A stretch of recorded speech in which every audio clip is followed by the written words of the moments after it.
Hello everyone, welcome back into this channel, and in this video I would like to show you the way how you can sign your documents digitally with iPhone. So first you just need to make sure what documents that you have here. So for today's tutorial I would like to show you when I got the documents in a photo form.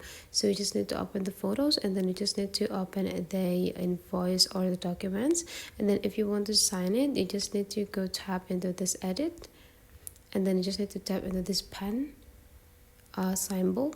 And now the next thing you need to do is just take a look on this button feature. That could be a plus button there, so you just need to tap on it.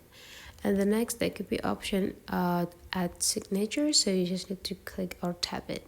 Now if you already have this signature collection, you just need to pick one of the sign that you want to use, and then you can also drag it into the specific array by click and hold into these three small dots while dragging it into the place it should be. You can also do sizing for the size as well as the thickness for the pen size by go click this side.